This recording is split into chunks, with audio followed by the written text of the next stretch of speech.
Hello everyone, welcome back to my channel. যারা KGL সিরিজের আগের ভিডিওসগুলো দেখোনি প্লিজ দেখে এসো, কারণ সিরিজ একদম শেষের পথে।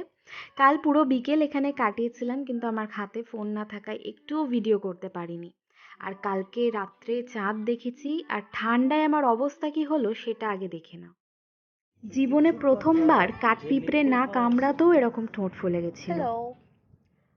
কালকে ফোন অফ হয়ে গেছিলো, প্লাস ফোন আমার কাছে ছিল না, তো কালকে সেই জন্য ভিডিও করতে পারিনি। কালকে বেশ দুপুর দুপুর বিকেল বিকেল এখানে পৌঁছে গেছি। আমরা এখন আছি গঙ্গাবল ক্যাম্প সাইটে। এখানে ওই টুইন লেক যেটা বলে আছে। আমাদের যে ক্যাম্প সাইটটা একটু হালকা করে দেখি।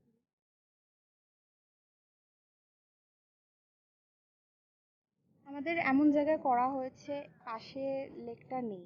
আর আমরা দেখে এসেছি প্রচুর টেন্ট ওখানে লেকের ধারে। তো আমাদেরও ইচ্ছা হয়েছে যে আমরা লেকের ধারে থাকবো, যে কারণে আজকে আমরা শিফট করছি। মানে যেদিন পৌঁছেছি তার পরের দিনকে আমাদের বাফার ডে আছে, তো আজকে আমরা ওখানে শিফট করে যাব। দেন ওখানে আরও লেক ভিউ, একটা রিসর্টের মতো ফিলিং আসবে, সবাই সারাদিন ওখানেই থাকা হবে, তো সেটা দেখাবো। এখান থেকে দলটা দুভাগে ভাগ হয়ে যাবে। একদল চলে যাবে গঙ্গাবল লেক প্রদর্শনে, আর এক দল থেকে যাবে নন্দকোল লেকের ধারে আরাম করার জন্য। যেমনটা তোমাদের আগেও বলেছি, আমার একটু নার্ভের প্রবলেম আছে বলে আমি একদমই রিস্ক নিইনি এত সরু ব্রিজ একা ক্রস করার। তাহলে হয়তো এই জলের সাথেই আমি কোথায় ভেসে যেতাম। আমার টিমমেটসরা তো চলে গেল গঙ্গাবল লেক দেখতে, আর আমি ভালো মেয়ের মতো রয়ে গেলাম আমার বাবা মার সাথে এই নন্দকোল লেকের ধারে। সত্যি কথা বলতে কি, জুতোর হালত এতটাই খারাপ ছিল যে আমি একদমই রিস্ক নিইনি। আর হাঁটার এক্সট্রা হাঁটা মানেই আবার নামবো কিভাবে সেটা চিন্তা। তাই এই সুন্দর দৃশ্য উপভোগ করি জলে পা ডুবিয়ে। একদিকে গায়ে ছ্যাঁকা দিচ্ছে গরম রোদ, আর অন্যদিকে হিমশীতল জলে পা ডুবিয়ে বসে আছি। এই যে কি স্বর্গীয় অনুভূতি তা বলে বোঝানো যাবে না। কিন্তু তখনও কি জানতাম যে পরের দিন আমাদের জন্য কি বিপদ অপেক্ষা করছে? সেটা দেখার জন্য পুরো ভিডিও দেখতে হবে। তার আগে আমি দেখাই যে আমি এখানে ফ্রি টাইমে কি করলাম আর ওরা গঙ্গাবলে গিয়ে কি করলো। বেসিক্যালি আমি এখানে বিরল প্রজাতির যা দেখছিলাম সেটাকেই ক্যাপচার করছিলাম। সেটা গিরগিটির মতো এক ধরনের বস্তু হোক বা একটু অদ্ভুত দেখতে কোনো পোকা, যাই দেখছি একটু অন্যরকম, সেইগুলোই ক্যাপচার করার চেষ্টা করছিলাম। আর এদিকে ততক্ষণে ওরা পৌঁছে গেছে গঙ্গাবল লেক, সাথে গেছে আমাদের ছোট কালু। যাদের ফটো এবং ভিডিও দিয়ে আজকের ব্লগটা সমৃদ্ধ, তাদের সকলকে অসংখ্য ধন্যবাদ। তোমাদের থেকে এগুলো না পেলে আজকের ব্লগটা অসম্পূর্ণ থেকে যেত। বাঙালি যেখানেই চলে যাক না কেন, ব্যাঙাচি খেলা ছাড়বে না। লেকের জলেও এরা ব্যাঙাচি খেলে এসেছে। গঙ্গাবলের এই শিবলিঙ্গটি দেখার আমার খুব ইচ্ছা ছিল, কিন্তু ভাগ্য সাথে দিল না।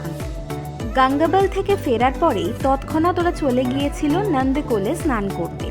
যেদিন এখানে বাফার ডে থাকে, অর্থাৎ একদিন যেদিন আমরা ছুটি নিই, রেস্ট করি, সেই দিন সকলে এই লেকে স্নান করে। আমি যদিও যাইনি, তবুও যারা গেছিল তাদের অবস্থাটা তোমাদের দেখাই। কেউ হাড়হিম করা জলে ঠান্ডায় কাঁপছে, তবু মাথায় শ্যাম্পু করতে ছাড়ছে না। মেয়েদেরও হাড় বানাবে এমনই ছেলেদের রূপচর্চা ছিল। সেদিন বিকেল থেকে ওয়েদার মারাত্মক খারাপ করা শুরু করলো। পাহাড়ি ওয়েদার কখনো ভালো কখনো খারাপ। ভেবেছিলাম পরের দিন সকালে হয়তো ঠিক হয়ে যাবে। বৃষ্টি নামলো এবং সন্ধেবেলা আমেজটা জমে গেল। আমরা তখন বসে পড়লাম গানের লড়াই খেলতে। কপিরাইট ক্লেমের জন্য একটা গানও এখানে দিতে পারলাম না, যেগুলো আমরা করছিলাম। একমাত্র আমাদের গাইড শাহনাবাজের গাওয়া গানটাই এখানে দিলাম, কারণ ওটা লোকগীতি। शफीको हा रफीको हाच म्याने फेरियो डोली हबरिनम बारिया कडिनम पकत्य छाणख दर दिलो पकत्य छाणख दर दिलो। গুড মর্নিং গাইস, আজকে আমাদের ট্রেকের শেষ দিন। আজ আমরা চলেছি নারায়ণাগের পথে এবং প্রচণ্ড বৃষ্টি হচ্ছে কাল রাত থেকে।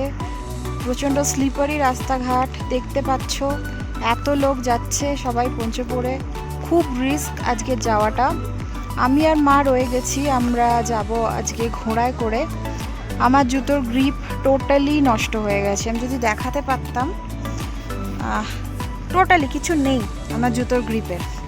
তো যে কারণে কাদা রাস্তা, পা পিছলানোর চান্স এমনিই বেশি, তাই আমার জায়গায় আমার বাবা আজকে হেঁটে গেছে, আমি আর মা যাব ঘোড়ায় করে। এখন সব কিছু গুছানো চলছে।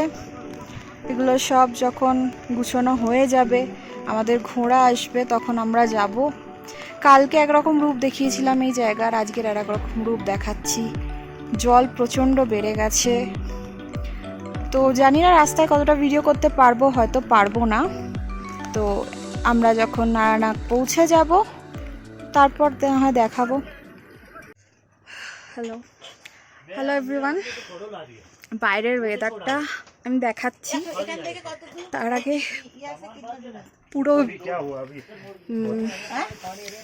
ভিজে গেছে, মাও ভিজে গেছে। আমরা ভিজে গিয়ে কোটগুলোকে এখানে ঝুলিয়ে রেখেছি, আর ওরা হেঁটে আসছে, ওদের এখনো আসতে দেরি আছে। এখন বাজে 12টা মতো। প্রচণ্ড ঠান্ডা, কন্টিনিউ বৃষ্টি পড়ছে, কাদা আর ল্যান্ডস্লাইডের মতো চারিদিকে হয়ে, মানে মারাত্মক মারাত্মক রাস্তা।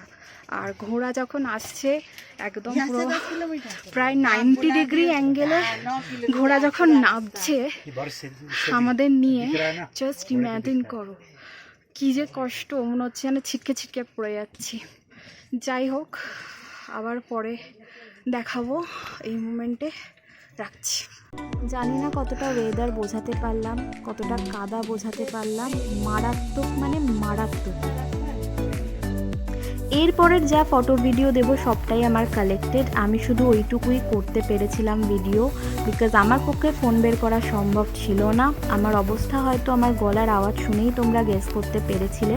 যারা হেঁটে নেমেছিল তাদেরও খুব একটা মসৃণ ছিল না রাস্তা, ওদেরকেও বহুবার কাদায় পিছলিয়ে পড়তে হয়েছে, পায়ে গ্রিপ করতে পারেনি, অনেক কষ্ট ওরা করে তারপরে ওরা নেমেছিল। কিন্তু এর মধ্যেও একটা ভালো জিনিস ওদের সাথে যেটা হয়েছিল, 15th অগস্ট ছিল, তাই ওখানকার জওয়ানদের সাথে ওরা ফ্ল্যাগ হোস্টিং করেছিল এবং জাতীয় সঙ্গীত গেয়েছিল। ভেবেই আমার গায়ে কাঁটা দিচ্ছে। এবার তোমাদের মনে হতেই পারে যে এত কষ্ট করে যাওয়ারই বা দরকার কি, কিন্তু যে স্বর্গীয় অনুভূতি আমাদের হয়েছে, যে স্বর্গ আমরা চাক্ষুষ করেছি, তা কষ্ট না করলে কিন্তু আমরা কেউই পেতাম না। কথায় আছে না, কষ্ট করলে কেষ্ট মেলে, অ্যাকচুয়ালি কিন্তু সেটা সত্যি। কষ্ট করেছি বলেই আমরা অত্যন্ত আনন্দ পেয়েছি, আর দিনের শেষে সমস্ত কষ্ট ভুলে যাওয়ার জন্য এই দৃশ্যগুলোই যথেষ্ট ছিল। হাই, ফাইনালি নারায়ণাগ পৌঁছে গেছি। আমরা রেস্টুরেন্টের সামনে বসে আছি, বাকিরা এখনো আসেনি। তার আগে একটু দেখিয়ে দিই ব্যাগটার অবস্থা। এটা মায়ের ব্যাগ, জুতোর অবস্থা, পায়ের অবস্থা, আর কি কি দেখাবো। মানে যারা ভাবে ঘোড়ায় নামা ইজি, তাদের বলবো একবার ঘোড়ায় চেপে তোমরা পাহাড়ি রাস্তায় হাঁটা, মানে ট্রাভেল করে দেখো কেমন লাগবে। কারণ হেঁটে যারা নামছে তাদের তো মর্মান্তিক অবস্থা, কোনো সন্দেহ নেই। পুরো কাদাতে ওরা এরকম এরকম করে নামছে, আর ঘোড়ায় নামাটা আরও সাংঘাতিক। তো যাই হোক, পৌঁছে গেছি। আপাতত কফি নিয়েছি, কফি খাচ্ছি। এরপর সবাই এলে লাঞ্চ করব। কে কীরকম থাকছে সেটা আসার পর দেখাবো। আর যদি নারায়ণাগ টেম্পল যাই দেখতে ঘুরতে, সেটাও দেখাবো। যে ঘোড়াগুলো নেবে আসছে সেগুলো আবার চলে যাচ্ছে সোনমার্গ পরবর্তী ট্রেকের জন্য। এটাই ওদের লাইফ সার্কেল। এইখান দিয়ে যে সরু রাস্তাটা দেখা যাচ্ছে, এই রাস্তা দিয়ে ওরা আসবে, কিন্তু এখনো অবধি ওদের কোনো দূর দূরান্ত অবধি পাত্তা নেই। এই সরু জায়গাটা দিয়ে ওরা আসবে, পাথুরের রাস্তাটা দিয়ে। এখানে আমি দাঁড়িয়ে আছি, প্রায় 2 ঘন্টা হয়ে গেল। ওরা ওদের জন্য পথ চেয়ে আমি দাঁড়িয়ে আছি। এখন বাজে 4:40। আমরা এসেছি অনেকক্ষণ হয়ে গেছে, কিন্তু এখনও ওরা কেউ আসেনি। ওয়েদার আগের থেকে অনেক ক্লিয়ার হয়ে গেছে। আমরা এখান থেকে দেখতে পাচ্ছি যে এখান দিয়ে ওরা আসবে, কিন্তু এখনও কেউ এসে পৌঁছয়নি। তো টেনশন হচ্ছে যে কেন এখনও আসছে না। এই আর কি। ফাইনালি ওরা যখন নারানাগে পৌঁছলো তখন বাজে 6:30। আমাদের প্রায় 4 ঘন্টা পর ওরা পৌঁছেছিল। তারপরে সকলের সার্টিফিকেট নিল এবং ওখানে আর টাইম ওয়েস্ট আমরা করিনি। আমাকে তো মুস্তাক ভাই সার্টিফিকেট দিতে চাইছিল না, ভেবেছে হয়তো পুরো ট্রেকটাই আমি ঘোড়ায় করেছি, কারণ আমি যেহেতু ঘোড়ায় নেমেছিলাম। কিন্তু শেষমেশ আমিও সার্টিফিকেট পেয়ে গেলাম এবং লাঞ্চ ওখানে না করে, টাইম ওয়েস্ট না করে আমরা বেরিয়ে গেলাম।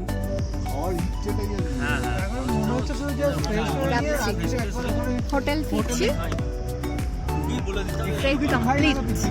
এরপর যদি সাইট সিইং করি, একটা ছোট্ট সাইট সিইং ভিডিও বানাবো।